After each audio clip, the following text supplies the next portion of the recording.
going to call to order thank you, that was better than mine. The June 25th Board of Trustees meeting.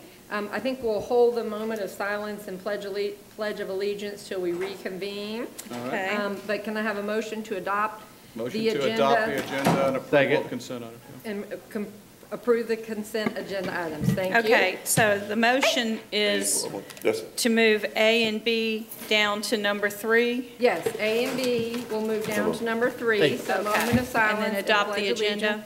Yep. So we have a motion from Mr. Staubs and a second from Mr. Garrett to approve the agenda without change and approve the consent agenda items. I accept that. Okay.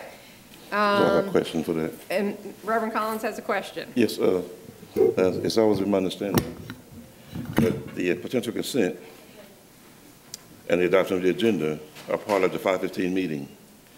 We're not doing this. This is not a special call meeting, but this goes with the 515 agenda, and always has been. Potential consent, when we come out to adopt for the 515, is done at the public meeting, not a special call meeting. And I don't know exactly what this is today. This should be just an opening of the general session, a general meeting, going into executive session. Right, but Reverend Collins, if you looked on your agenda for the last 6 months, we've been doing it this way. But we're doing it wrong. It's wrong. This way is not according to our procedure that we established. Thank you. Okay, that's a good point. Let me finish, please. So what I'm saying is that I agree with what we're doing. If we could just put potential consent items at the 515 meeting and the approval, I think I saw, did I see minutes too? Let me hold it a minute. The minutes is the next thing we're going to do. That's the next thing. And the minutes should also be at the 515 meeting. Those two items C and D, shouldn't be part of this motion or this meeting here. I don't know exactly what this meeting here is we're doing here. This is the beginning Madam of Chair. the meeting, Cindy.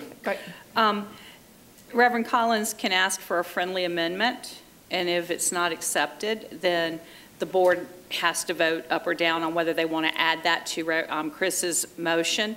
And I was simply going to say, Reverend Collins, I thought he would want a legal opinion, but he's making an motion to move C and D down below number 3. So, Chris, do you I need to know why. For what reason would we've been doing it this way forever. It's a call to order. But we have not been doing it forever this way.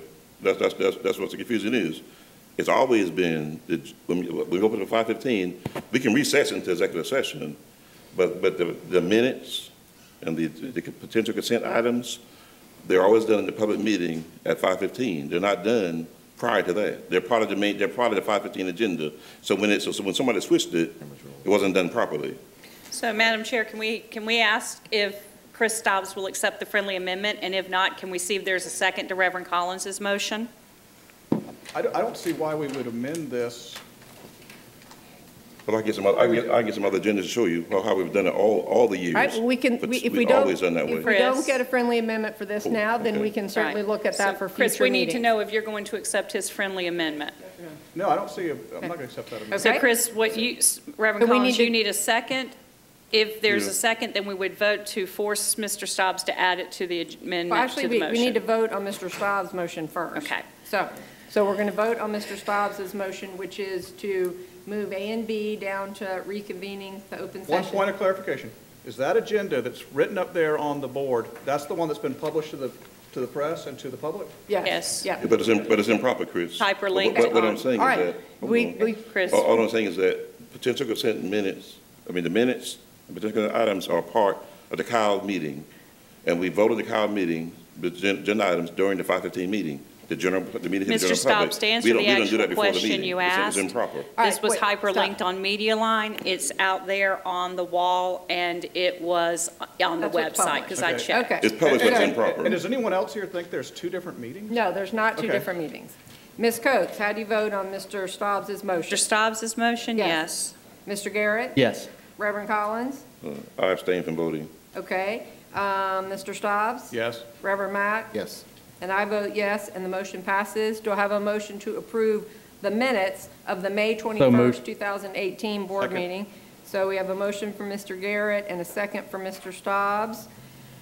Ms. Coates? Yes. Mr. Garrett? Yes. Reverend Collins? I abstain from meeting. Okay. I abstain from voting. Mr. Staubs? Yes. Reverend Mack? Yes. And I vote yes. And do we have a motion to? A motion to go into an executive session to receive legal advice related to the attorney-client privilege matter, including the student transfer appeal reconsideration pursuant to. All right, so we have a motion from Mr. Staub. Do I have a second? Second. All right, Ms. Coates? Yes. Mr. Garrett? Yes. Reverend Collins? Yes. Mr. Staubs? Yes. Reverend Mack? Yes. And I vote yes, so we go into executive session. Thank you. All right, we are reconvening in open session our June 25th, 2018 meeting. Let's stand for a moment of silence and then have the Pledge of Allegiance.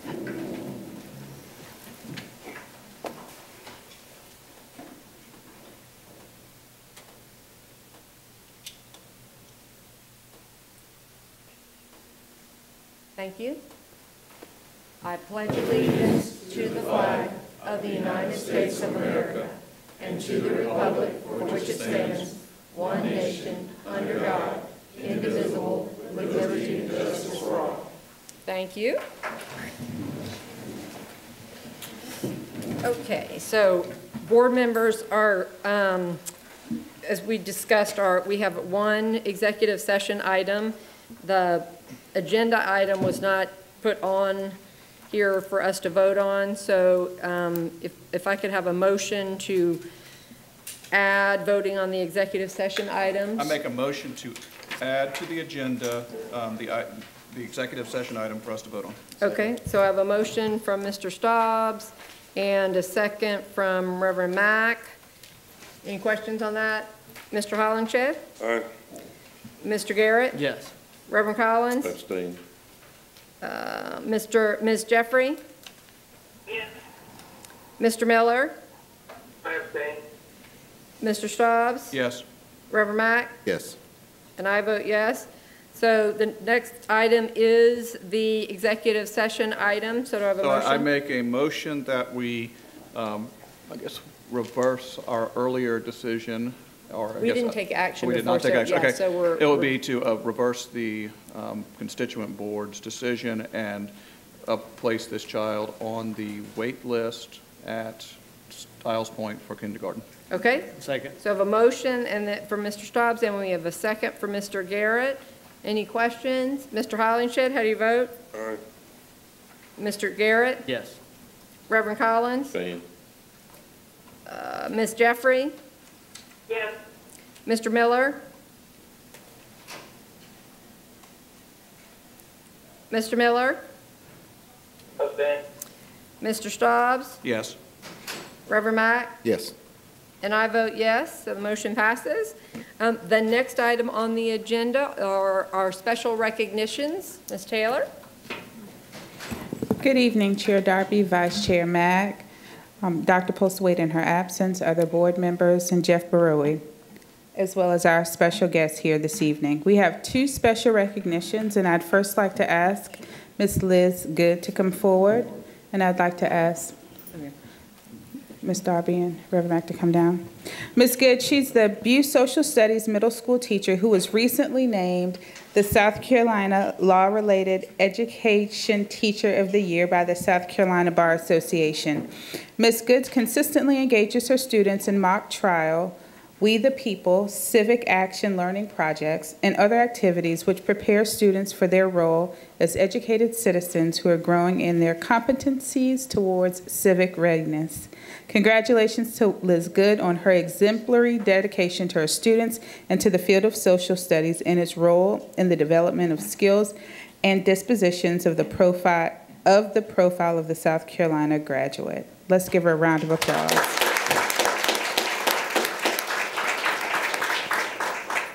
And now I'd like to introduce to you our 2018 Teacher of the Year, Stephanie Heckrell, the second grade teacher from Mamie P. Whitesides Elementary School. Stephanie? Yep, go and play the video. Okay. I was going to show you guys the video that I showed the selection panel when they came, and I'll tell you why I chose to do this afterwards.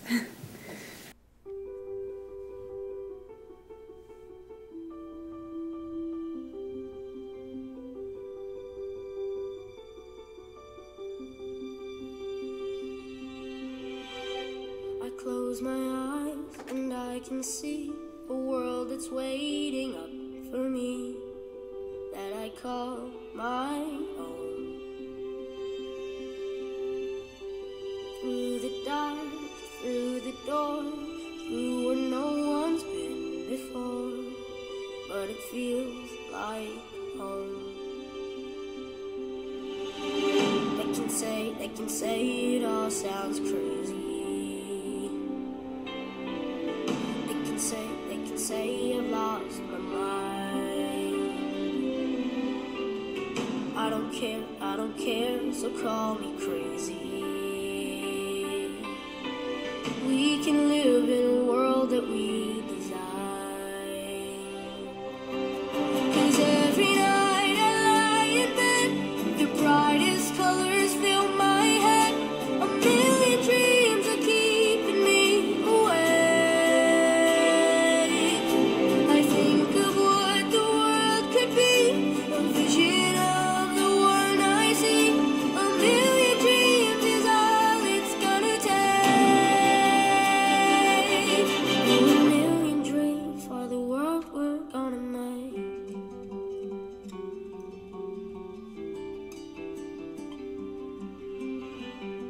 There's a house we can build. Every room inside is filled with things from far away. Special things I compile, each one there to make you smile on a rainy day.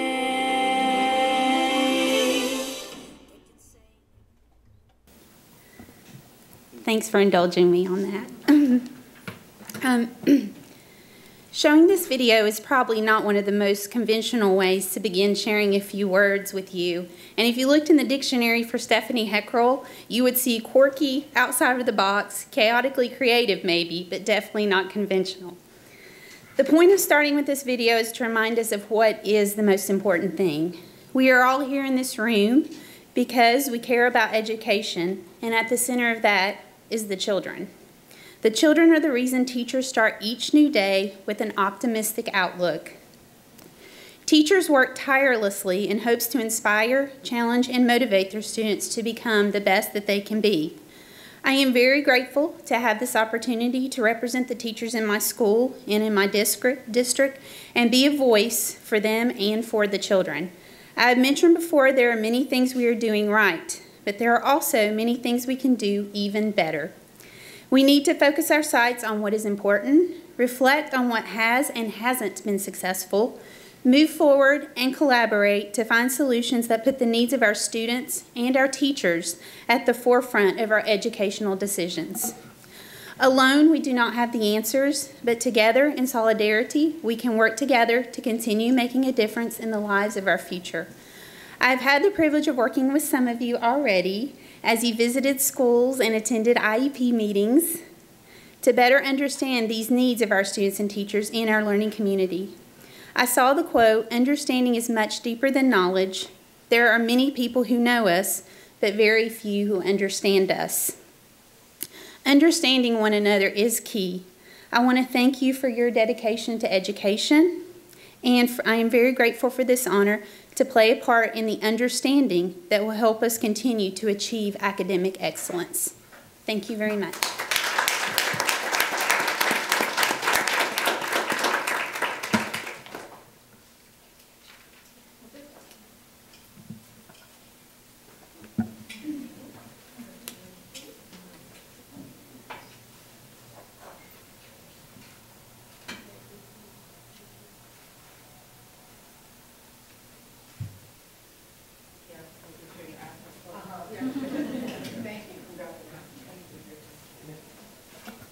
That concludes tonight's special recognition. Thanks, congratulations to both of you. Exciting work you're doing. Thanks, Claire and Erica. Okay, next item is visitors and public comments. We have a very exciting group today. Okay, Madam Chair, we have one public comments today. Tony's putting his hands up, so. Huh? Mr. Lawrence, Okay, Mr. Lewis. will so we start. have Mr. Arthur Lawrence, who will come, followed by Mr. Tony Lewis. Welcome, Mr. Lawrence. Welcome back from Hawaii. Good evening. Haven't seen y'all in about 4 years. Madam Chairman, board members, Office of the Superintendent, I'm here tonight representing the Burke Foundation, the Friends of Burke, and the community.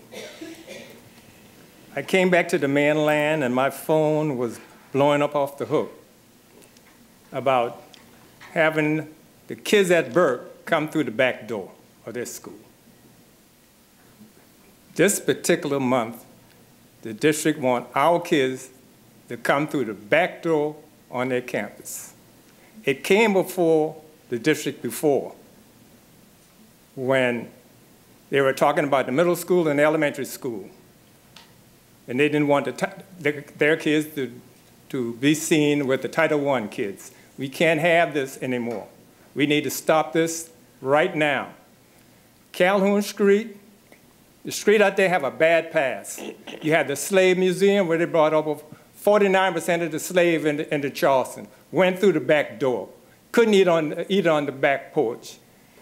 You ran the kids off the park. You had the community down there, you ran them out of town. The Gill Yard was built on the top of a slave graveyard, and they still have the bodies in a warehouse today. The school district, years ago, had new books go in one school, came out the back door, go into Burke School.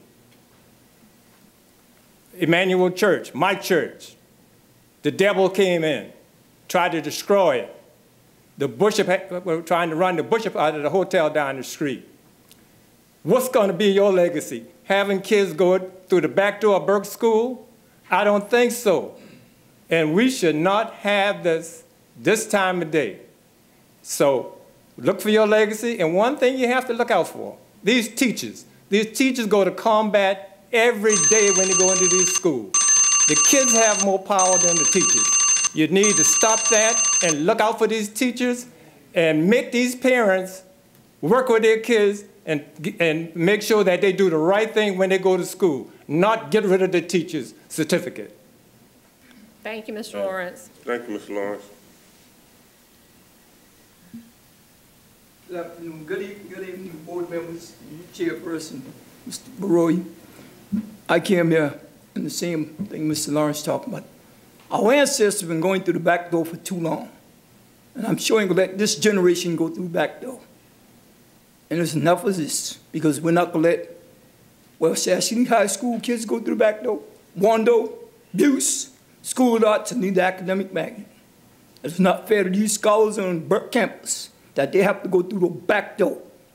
All you're doing is that telling them you don't belong, okay? That's not going to happen. And our esteemed leader for that area, I want you to speak up too about this, brother, because this ain't going to happen.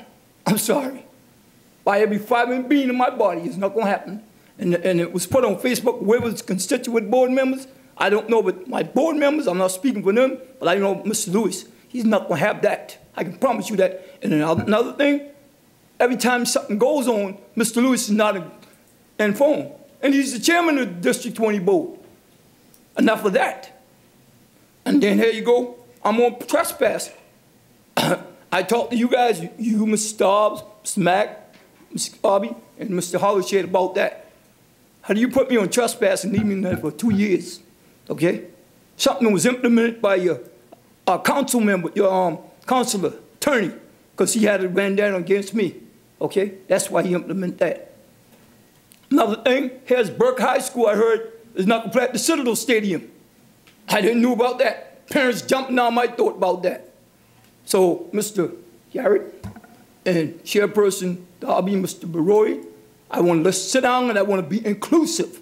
Not disclusive, but inclusive, because I'm not going to have folks come to me and ask me questions I can't answer. And it's sickening to me when I'm seeing folks in the stores, the grocery stores, out in the streets and all, okay? I'm tired of that. Enough of that. Because these scholars at Burke should be afforded the same opportunity as any other scholars in these schools. any other scholars, and we're not going to tolerate it. And I promise you, I'll be right there in front of the firing squad, right there. So I need you guys to look into that because it ain't going to happen. It's not going to happen. Thank y'all. Thank you, Mr. Thank Lewis. you, Louis. Thank you. This concludes our public comments for tonight. Okay, thank you. The next item on our agenda is item 6, action items. A1 is policy BDE. This is the board committee policy. I move to approve. So we have a motion from Mr. Garrett to approve. Do I have a second? Second. And a second for Mr. Staubs. Reverend Collins? This is the policy that we spoke about, meeting back. Yeah, in the May meeting, yes, sir. And I expressed my concerns then that the policy is racially motivated, and it has the spirit of white supremacy because it requires all the minority board members, the separate operation committee, to have to seek permission from a Caucasian board member to get an item on the agenda. And I don't support nothing like that. We live in 2018. It should not be the case. We should have fair policies to pick each person the same, regardless. And the other part of it that I don't agree with is that what I'm saying is that I want to be, there should be 2 or 3 board members agree on an item, no matter who they are, and the item goes on the agenda, period. We have no reason putting this on the agenda to target one person or a group of people or any individual. You might say that's not the intent, that's what it's doing. It makes it difficult for me to get items on the agenda, and sometimes I got to call Mr. Staubs to get support, get an item on the agenda. And I give you my support. Yes, sir. But he doesn't have to call me to get an item on the agenda. He can get it on without me, but I can't get on without him. And so this makes a bias here, and I pointed out before. And the other thing is that someone changed for the potential consent items would only require 6 people to approve that item, that it would come into potential consent instead of 9 people approving the item in committee as a whole. And I want to erase that. I want that to go back to being unanimous consent, like it should be. If everybody didn't agree to it, it should not be automatically approved to begin with. So I asked that that be taken out and really ask the whole thing to go back, the whole policy go back to committee. All right, well, do you have a specific, right now we have a motion to approve it as read, so we can take action on that, and then you want to. I want supermajority. I wanted to read supermajority.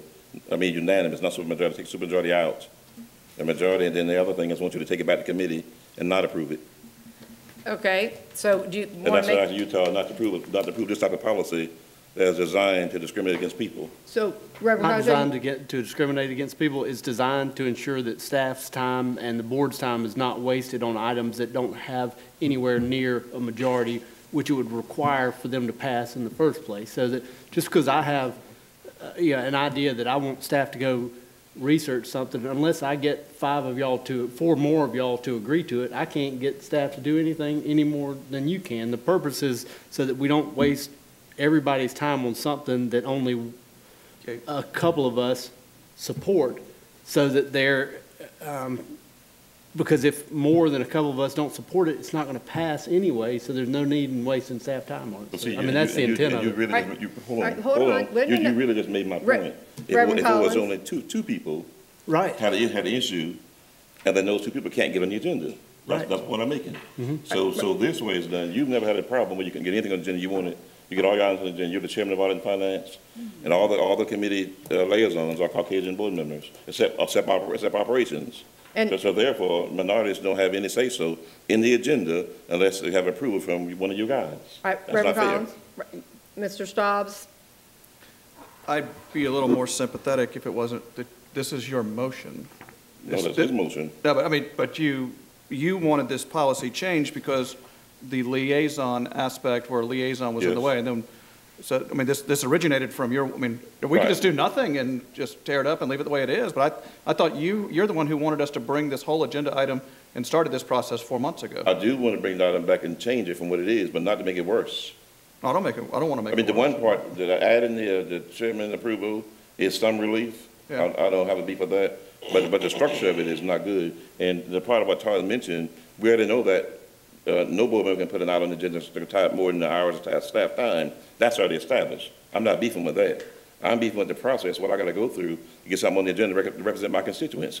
If I'm representing North Charleston, and so is Kevin, and so is Cindy, but if only Kevin and I agree on an issue, we can't get on the agenda. If other people don't agree with it, don't see what our constituents' needs are. But only two, if just Todd and I agreed on something we wanted to get on the agenda, we couldn't either. I mean. You have 5 votes regardless. I of your don't have position. 5 votes. And I take issue, Reverend Collins, I hope that in November that we have 5 African-American board members and 4 white members so you can see that this doesn't have anything to do with race. It's unfortunate that you feel that way and you're making it that way. It doesn't have anything to do with race. It's exactly what Todd says, so that we can take care of business and operate as a board, and not, if all 9 of us brought in what our personal issues were that we wanted to move forward, we'd never get any business done. Mr. Hollenshed? Your work, Kate, that's not true. It's not. I didn't have anything to do with those You have a lot to do changes. with this. All right, Mr. Hollenshed. I can see in the past, in my experience, trying to get something on the agenda, if I didn't have Michael or Chris, I could not get it on. Mr. Stobbs has a soft heart and works with us at times, and even Reverend Mack, I'm sorry. But if the politics of the board doesn't line up right, he's right, it doesn't get on the agenda. I don't know what to say. When y'all started with this policy, it was fine and moving accord until Cindy got hold of it. When Cindy got hold of it and she started whooping it, and everybody fell in line, or the majority fell in line. I just think probably maybe start it all over, just rehash it. I'd rather just keep it the way it is, and I fight tooth and nail to get my stuff on the agenda and not have the way that we're trying to make it right now. All right, so we have a motion on the floor for Mr. Stobbs, for Mr. Garrett and Mr. Stobbs, seconded to approve the, yep, Michael, My question is, have we moved from 9 members The mic by it. consent and Put the microphone by it. 9 board members going on an agenda item, moving down from 6 to be on a consent item? So this revision that we had first reading on last month says yada yada about when the agenda will be closed, and it says agenda items that receive the consent of the supermajority of the CAL members present for the vote will be placed on the potential consent agenda for the upcoming board meeting. And before, and we are striking out unanimous there. That was what was approved on in May. So if somebody, so right now we have a motion to approve as is in a second. Reverend Collins, if you want to ask Todd or Chris for a friendly amendment to strike that and go back to the unanimous part, you can do that. But if you want, so what action do you want to take? I do want that to go back to unanimous. Mr. Miller wasn't finished, though. Okay. All right, Mr. Miller. Okay, so I'm definitely opposed to us changing it from 9 board members to a supermajority. Okay. Initially, if I remember correctly, our initial idea of items going on consent was that all 9 board members, or all board members that were present at the time of the vote, who all voted in favor of an item, those items would go on consent. So I'm opposed to members being able to vote against an agenda item and it be considered for consent, which means that the majority of the public, which do not attend our committee of the whole meeting, because those board meetings are not televised and are not placed on television for citizens who don't have the ability to come to those meetings to be able to hear the information. It seems as if we are doing things in the district without the public's knowledge. So to me, that kind of smells like lack of transparency when it comes to items that we're voting on, that members of the public will not have an idea of what we're voting on because they're going to consent even though board members haven't voted on it 9-0. So, and then I also take some issues with some of the concerns that Reverend Collins brought up and as Kevin as well, so I'm done with that. Okay, so Do either of you want to take any formal action to add? I think Reverend Mack had a All comment. right, Reverend Mack, and then we'll come back to that. The only comment that I would like to make is that, any policies that we put together or that the board vet upon and discuss is never intended to, one, discriminate against any other board members, but the goal and intent is to make sure that we have policies in place that will be effective for operation and moving forward to make timely and sound decisions as far as the district is concerned. And I guess it bothers me a little bit that if we do have a board member that feel that we're setting policies that are discriminating in some kind of way, then instead of doing second reading at this point, I don't have a problem with us taking it back to the committee to hold to really vet it out some more to make sure that what we're doing is definitely not the intent to discriminate against anyone, but the intent is to make sure that we have a policy that's effective and making sure that everyone has a voice and everyone is heard. So having said that, it sounds like we need to vet this policy out some more to make sure that everyone has a clear understanding as to what the intent really is, and that is to make sure that we're able to discuss items that's pertinent to the district and to moving the district forward as far as our students are concerned, our teachers are concerned, and that we don't waste staff time in just putting frivolous items on the agenda for discussion. So I know we have a motion, we have a second, but I would say that maybe we ought to just maybe move this back to the committee to hold for further discussion. That's just my comment. I have no objection to Yeah, that. that's I don't have an objection if we wanted to tear it up and forget we even did any of it. It doesn't matter. I'd say move on to item number Okay, so if we don't take any action on this, then I guess we bring it back to the committee of the whole and maybe we work on it between. If somebody wants to. Go to the committee of the whole. All right, so let's do that. There is a policy in place Madam now. Chair, well, I recommend that you and Reverend Mack work on it Okay, and then come back, okay, okay? all right, so we'll either And bring. take some input from everybody. Yep, we will. Okay, that sounds good. Okay, so the next item is policy F. I move to approve. All right, so we have a motion to approve policy FF. Do we have a second? Second. Mr. Hollenshed, all right. This is second reading. First reading was May 21st. Any questions? I'll just restate my earlier objections to having any type of revenue enhancement contracts for naming. I think it just feels unsavory to Making me. the stars feel. All right. Any other questions? All right, let's vote. Mr. Hollenshed, how do you vote? Aye. Mr. Garrett? Yes. Reverend Collins? No. Ms. Jeffrey? No. Mr. Miller? Aye. Mr. Staubs? No. Reverend Mack? Yes. And I vote yes. Motion passes. And just so I make sure my brain is working, Julie and Jeff, for the policy BDE, Reverend Mack and I'll work on that and get everybody's input and bring that back either for our July or August meeting, just depending on what works. Our next item on the agenda is the superintendent's evaluation. We have, that was in our packet. I move to approve it. Okay, we have a motion to approve by Mr. Garrett and a second by Reverend Mack. So just, I want to point out one thing. So it would be approving the superintendent's evaluation for the 2018-19 school year. That's what we've been working on with Format, you mean? yeah, right, what we've been working on with Dr. Bridges. It's the 18-19 school year, not for this school year we're in. So it's the 18-19 school year. Reverend Collins? So you're asking us to approve the structure and the format of it? Because we don't have percentages and numbers and agreed upon goals by percentage. We just have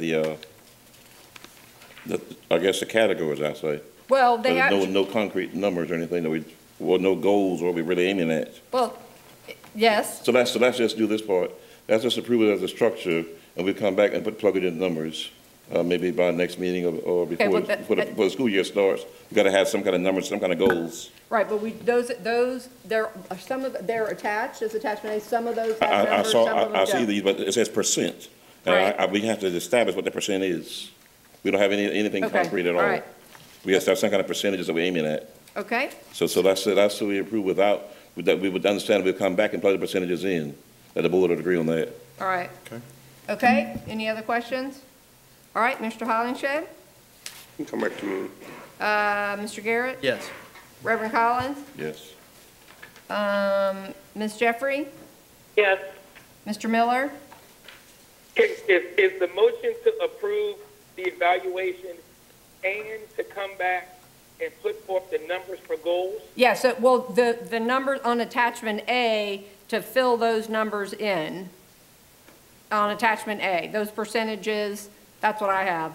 Because some of them have some of it filled in, but we don't have all of them. So that would be filled in, you know, I would assume by the beginning of the school year. Okay, so I don't want to belabor my point, but so we want to put those numbers in before the beginning of the school year in August, correct? Correct. That's in the motion. Yes. Okay, aye. Okay. Mr. Straubs? Yes. Reverend Mack? Yes. Mr. Hollingshed? Aye. And I vote yes, and the motion, And so just for clarity, Passes. then, the motion is to approve, but all of the TBDs will be filled in. right, Correct. in attachment A. And again, that's for school year 2018-19. And then for this school year, for 17-18, hopefully we can use a lot of this same Okay. format. Okay? All right, then the next item is information items, financial report. Do we have any questions on that? Okay, then we have principal presentations. I think we're starting with Zucker. Jake, there you go. Mr. Perlmutter. Good evening, Madam Chair. We will have two presentations tonight. We will hear from the middle school and the high school principal when their plan, do study, act plans. And our first principal is Mr. Jake Perlmutter. Thank you. Welcome. Thank you, Madam Chair, Mr. Baroi, and board members.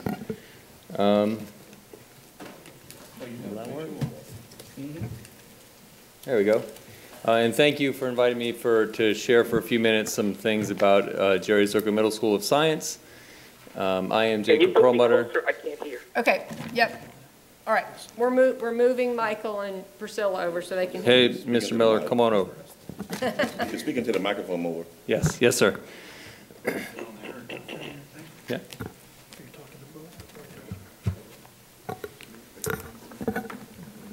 Mr. Miller, can you hear me? Yes, I can. All right. All right, great. So again, I'm Jacob Perlmutter. I'm the proud principal of Zucker Middle School, and I appreciate everyone taking some time tonight, very short amount of time, to hear about our school.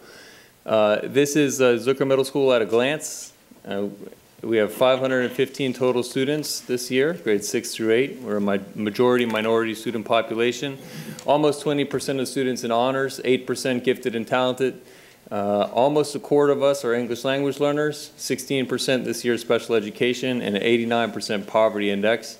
We have a full arts program, student support services that we're really proud of, and unique science course offerings, including biology and horticulture.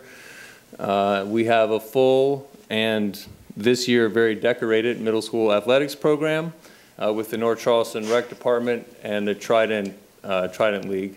And we are proud to be a 2017-18 Capturing Kids' Hearts National Showcase School. This is the Plan, Do, Study, Act template that was shared with us, and so I'm sure that you've had an opportunity to see this and from other schools as well. Essentially going through the process of identifying a problem, identifying the resources available to you to address that problem, trying to address that problem, studying the efficacy of your solution, and then adjusting.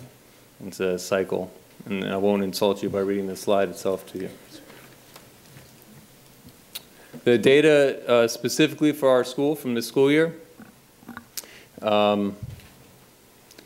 as well as the comparative data below it. So you can see we lag significantly behind the district average in ELA proficiency and math proficiency in the SC Ready. Some of these absolute metrics are a heavy lift for us at Zucker Middle School, but you'll see when we talk about growth targets where we are much more successful than these absolute indices show. And you can see that even between 16 and 17, we slid a few percentage points in both of those, although we hope to recapture that this year when our new test scores come in next month. All those are the middle schools, right? Yes, sir. Yes, sir. Where's Woodruff? Lawrence, Spartanburg County. Oh, Woodruff, great question, Reverend Collins. So Woodruff Middle School, we were asked in a regression analysis to identify a middle school with a similar poverty index as ours that outperformed us on tests. And to go visit that school, which we did, and to see what they're doing differently. So that's why I added Woodruff Middle School to that list.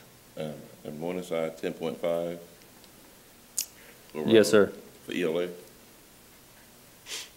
That's percent ready, if I'm reading right? Correct. That's the students, the number of students who score proficient on the SC Ready ELA test, 2017, so last year. About how many students roughly, do you know? How many students? At Morningside roughly that scored, that took the test. But what took SC, I guess all took it, I guess ELA. Oh, yeah, yes, sir. Students? Oh, yeah. Oh, I'm sorry. All 3 grade levels take the SC Ready ELA. About how many students? 300, 400 students? Morningside, I believe, is closer to 600. So that's boys and girls, and the math, 5.3%. Yes, sir. Yep. All right, that's astonishing. Yes, sir. And look, our numbers are ourselves, and I'm not here on behalf of Morningside, but I will say that Zucker Middle School's numbers aren't where we need to be either. That's right. All right. All right, so this is by grade level when broken down for MAP. All right, these are the number of students who met their 1 year's growth in MAP, or measures of academic progress, from fall to spring in a given school year. And you can see we compare relatively positively to our colleagues in schools like ours or with demographics like ours in our geographic area. But again, as you pointed out, Reverend Collins, these numbers are not good enough. I will say that they are all improvements on previous years, with the exception of 6th grade math for us. And I'll also say that I set my performance evaluation goals fairly aggressively each year, and so whilst 5 of the 6 of these met our growth targets as a school, none of the 6 of them met my evaluation growth targets, which I set every year at 60%, because that seems like something that should be achievable as an operational goal, that 6 out of 10 kids should be able to meet their MAP goal for 1 year's growth. Just one more question, please. Yes, the sir. math is based on, I assume it's not algebra in middle school. What kind of math is it? It's a grade level standard. It's a South Carolina coherent curriculum math. Although I will have an opportunity to talk about algebra here in a second, sir. But algebra is not included in these numbers here, what I'm asking you. It depends on Correct. what grade level it is. You said it's not? Correct. 6, 7, 8. Right, so even if a student takes algebra in 8th grade, all right, and we have a cohort of students that does take algebra in 8th grade, even if that student takes algebra in 8th grade, they also take the other tests for math as well. They also take measures of academic progress, which is this slide, and they also take the SC Ready in math as well. So they just take an additional test, but they take all 3. Although our algebra scores are something I'd like the opportunity to talk about here in a slide or two. Thank you. So again, these are some of the points I just touched on. Regression analysis indicates Zucker Middle School is outperforming CCSD schools like ours in the English language arts and mathematics, SC Ready, but underperforming other schools in South Carolina with a similar poverty index. For example, Woodruff Middle School, which I showed you, is outperforming us with a similar poverty index, not exactly identical. We're at 89% poverty index. They're closer to 75 or 70 this year, but their test scores are certainly are enviable and something that we should try to emulate.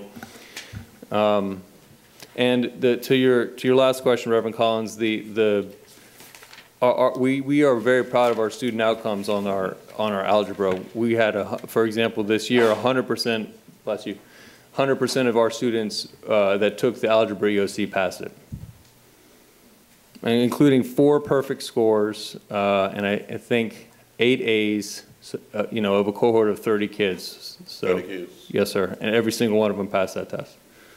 That's like 8th grade kids? Yes, sir. I'll actually go ahead and say the other ones as well. So since it's up there, English 1, we administered 58 end-of-course exams this year at Zucker Middle School. 57 of them were passing scores. 57 of 58 students scored passing scores on their end-of-course exams. Our SMART goals for 2018-19 or next year, as you can see, I have re-upped or reset the goals for the 60% of students will achieve 1 year's growth on reading and math MAP. 20% of tested students will meet, exceed an ELA in math and SE Ready. We'll reduce student office referrals. We've been at 6 office referrals per day before, so we think that that's definitely an achievable goal, and that we'll do a good job of involving all stakeholders in these goals. These are some of the high yield strategies we use. Again, I'll just give you a second to read it. A few that we're particularly proud of on here, as you're looking them over, is their stakeholder engagement. We met with every parent of every student this year over the course of the year. Most of them before the first semester shared their data and looked at their grades, their strengths and weaknesses of each and every single child in our school. And student agency is something that we identify both through Capturing Kids' Hearts and PBIS as an area where we intend to continue to work to give students more voice in our school, our student government, and those sort of avenues to keep them involved in our school. And that concludes my presentation. I just will say that this is very data heavy, and sometimes the numbers aren't kind to schools like Zucker Middle School, but we're really proud of some of the things we have going on, and we'd love to invite you guys to come visit at any opportunity. Some of the other wraparound services are areas that we feel are real strengths of ours. Just today, at 4 o'clock this afternoon, we received a $20,000 grant for a health clinic at Zucker Middle School. So we feel like we're making some real strides in other support areas that students do. Do you have a copy of your presentation? A paper copy? I do, yes, sir. Okay. Okay, thank you. I got one there. Thank you. Mm-hmm. Thank you. Thank you. Thank you. I appreciate it.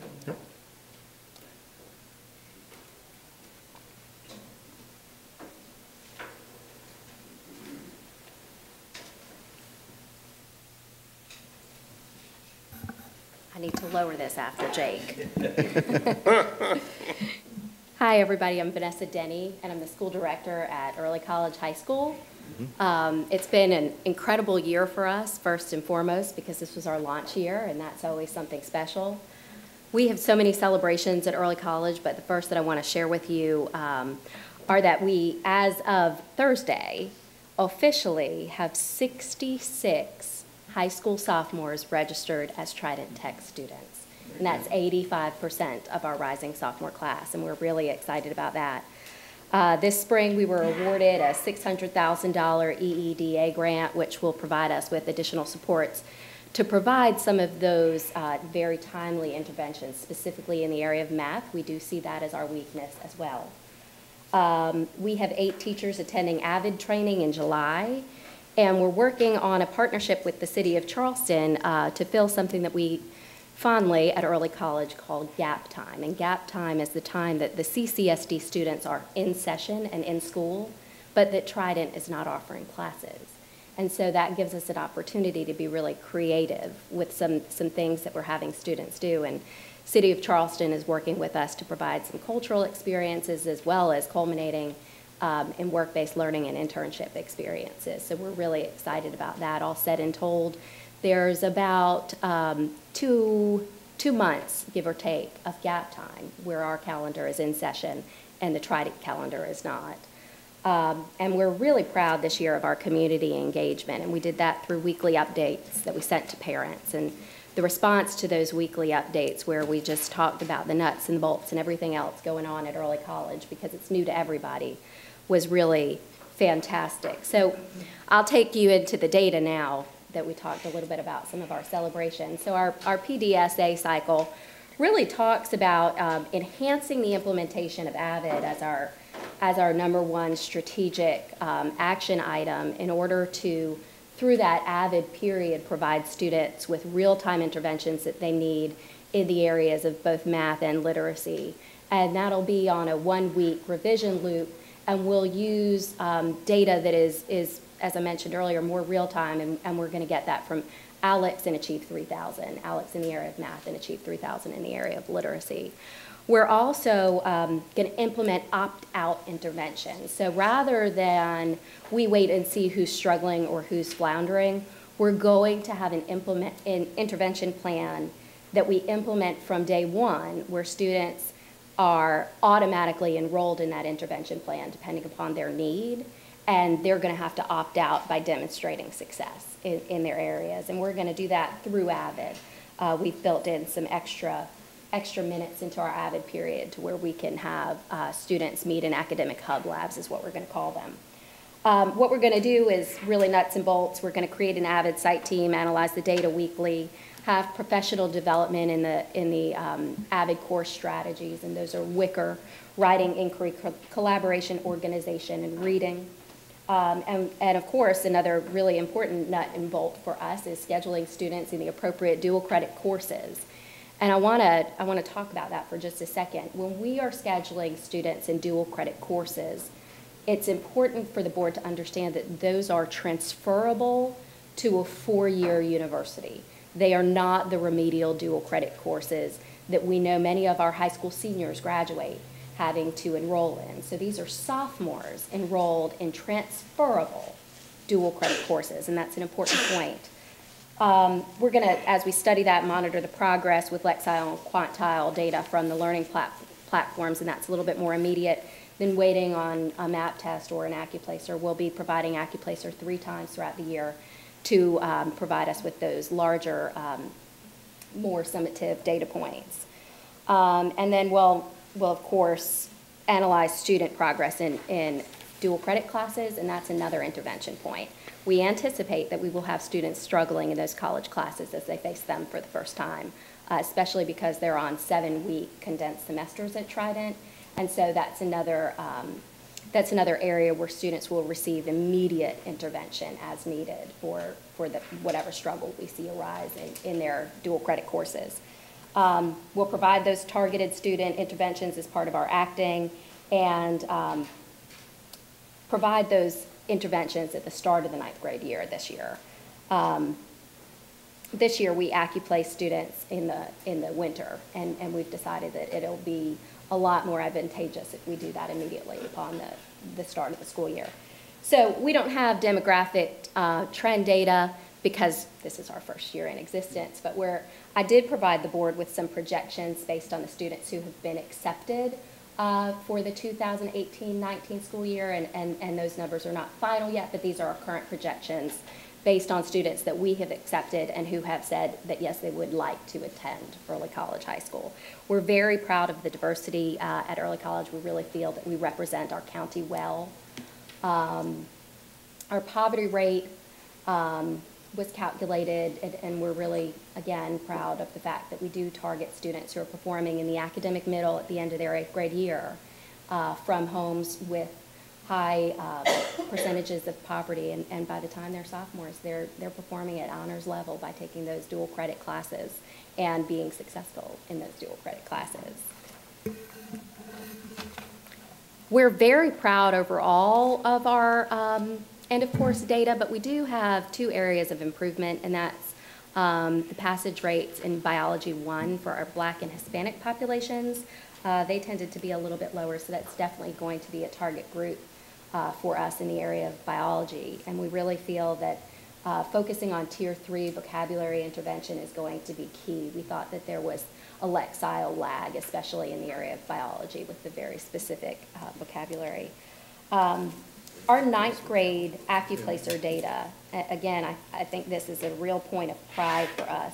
While it does show that we have a long road ahead in terms of getting students ready in the area of math for transferable college courses, so those courses that would count toward a bachelor's degree, we're really proud of literacy, and it's important to remember that this 14% are students who have shown readiness at the end of their freshman year.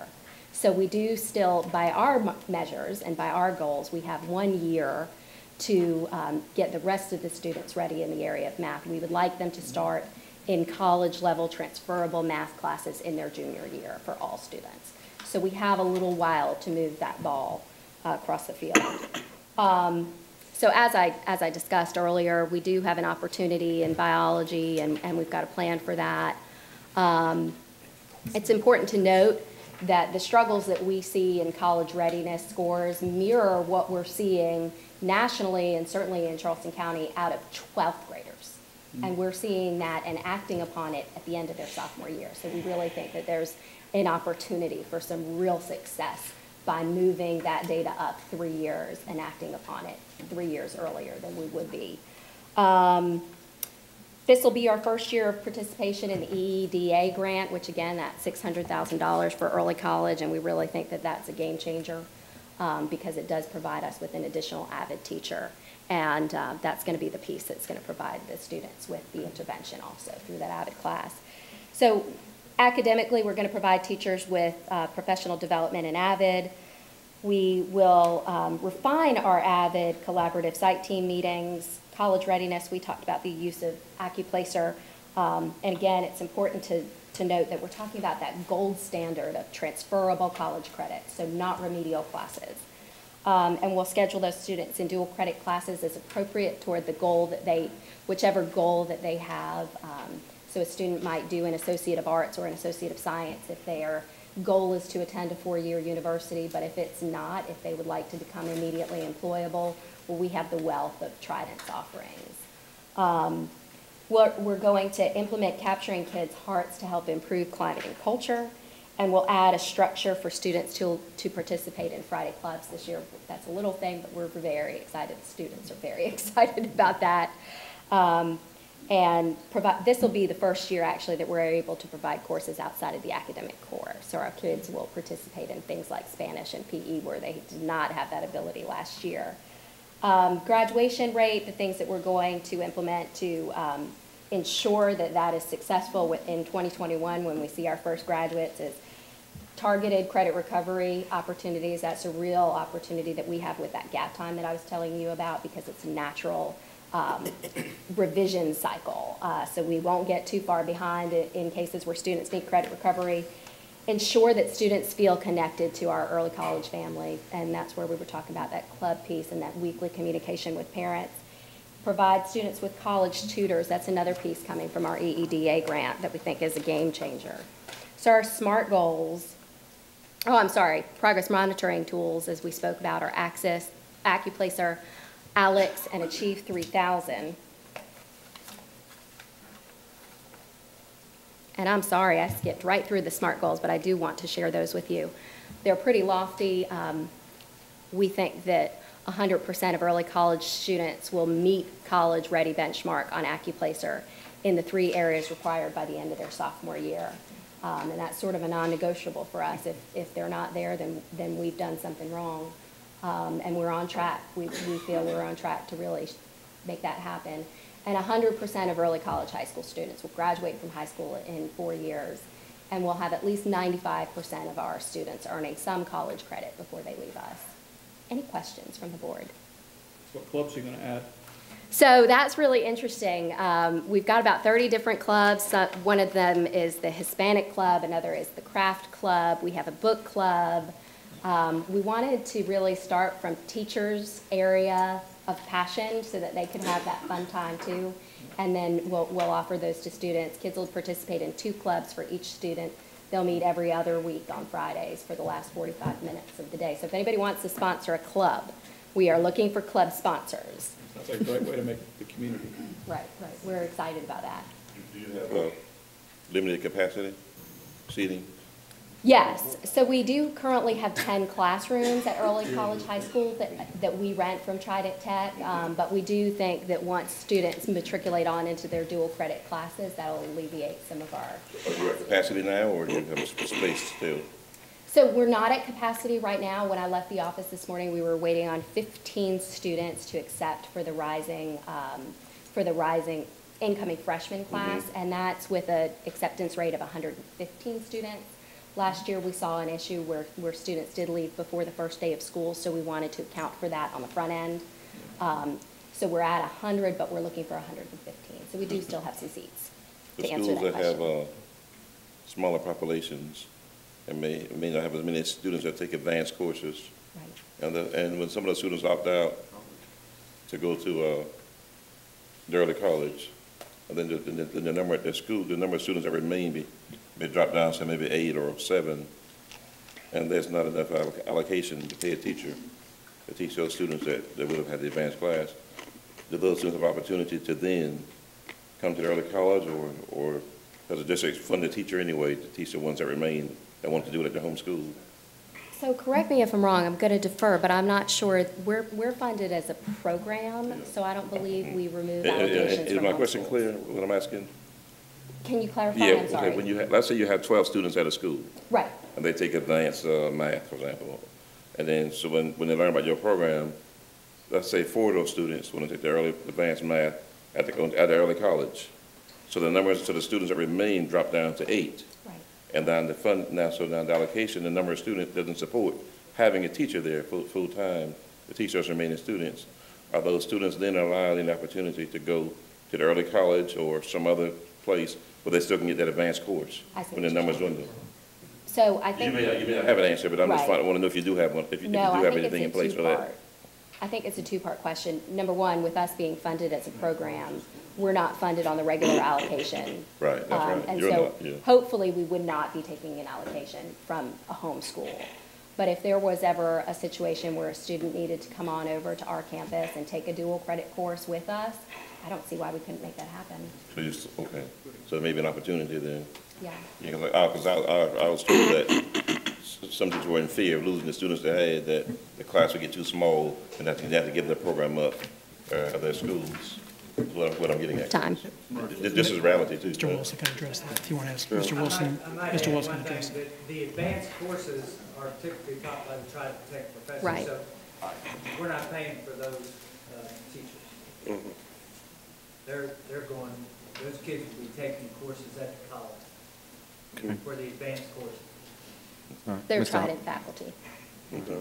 Mr. Hall, are you finished? I'm done. All right, Mr. Hollinshaw. Hey, I'm done. I just wanted to say something. I know we're going to whiz through this real quickly. And you heard earlier from Mr. Lawrence and also, I think, Tony Lewis. I'm just going to say to the board members, in the African-American community. Ms. Denny. No, she's fine. No, Oh, you want to say something? Go ahead. I'm sorry. Go ahead, Reverend Mack. Okay, Wait. Reverend, Mr. Miller sorry. has a question for you. Go ahead. Mr. Miller, go ahead. Mr. Miller? Okay, I'm sorry. Hi there. My question is just a two-part question. Number one, of the students that you have currently enrolled, and how many students has you paid credit recovery at the end of the year? So did you guys have 100% of the students who were enrolled, that they have every single class they enrolled in, number one? And number two, can you provide the district, can you provide the board with the student data for the schools these students would have attended if they did not attend little college programs? Yes, I can send that to the board. Ms. Denny, can you repeat what he asked so everybody can hear? It was a two-part question. First part was how many students needed to take credit recovery at the end of the year, correct, Mr. Miller? That's correct. That's correct. So to answer your question there, we did have some students who stumbled with Algebra 2, and that was 26 students will have to take credit recovery in the area of Algebra 2. I think Out it's of how many? out of 79. Okay. And it's important to note that these were freshmen attempting Algebra 2, and normally that is a class attempted in the junior year. Did those students take Algebra 1 in 8th grade? So to answer your question, some of them, we had 32 students who came to us with Algebra 1 in the 8th grade. In that case, they took geometry during the first semester of their freshman year, and then every single student regardless of whether they took Algebra 1 in the 8th grade or Algebra 1 with us at early college, took Algebra 2 during their second semester with us. And what's the purpose of that? So the reason that we decided to go with Algebra 2 instead of an Algebra 1 geometry Algebra 2 model is because we knew that our gold standard was getting kids through the AccuPlacer exam, and the AccuPlacer exam measures elementary algebra skills and algebra skills. And so if we were to serve our mission of having students be eligible to enroll in dual credit courses, we needed to keep them in that algebra mindset. Okay. And your second question about providing the board with student data on homeschools, I can send that to you, to the board. Okay, thank you. Sure. Okay. Any other questions for Ms. Denny? Thank you so much. Thanks. Great job. All right, Mr. Hollingshead. Yeah, what I was saying, Reverend Mack. Thank you. Thank you. In the community, I know everybody hears things differently, but I've been hearing a lot of it, even from my church. As you know, my pastor has 4,000 members. There's a big unrest in our community, as you saw in the Democratic primary, and even now, the rumor hit out in our church about a young African-American teacher that's about to have a certificate taken away by Charleston County Schools. I'm telling you now, the community is not going to sit back this time and take it as a slap on the cheek. My phone has been ringing and been in meetings all weekend. I've been ill, but I went out to the meetings. We're going to have to start treating African Americans, everybody, based upon they're equally fair, and the law is applied to them in an equal, fair manner. It's heart-rending when my pastor sits there and asks me a question, and I'm sitting there saying, well, you know, I'm just one of 9, and we don't necessarily talk when we talk about race. We're doing this big, expensive evaluation going about throughout the district, but I'm already kind of guessing, I already know what's going to come back at, but we still have some deep-seated things we need to talk about. And I think Chris Stiles talked about it the other day, a couple of months ago, about having a retreat. But we're going to have to come to the facts that we're going to have to represent everybody. We're going to have to be fair about how we deal with things within the district. I always say, and I think y'all heard when I first got on this board, I said there's always 2 kinds of African Americans. One that just want to get paid, and one that works in their community and brings people along. I work with people like Peter Lawrence, that we work to bring kids along and make their life successful. And right now, those people are hurting. They're talking about what transpired in the city. I know you just heard it, Jeff, about Burke. And we're going to have to kind of sit down and kind of figure these things out. And sometimes we do may have to make hard decisions that people are not going to like. But not giving the public a voice is what my people are telling me now that they're concerned about.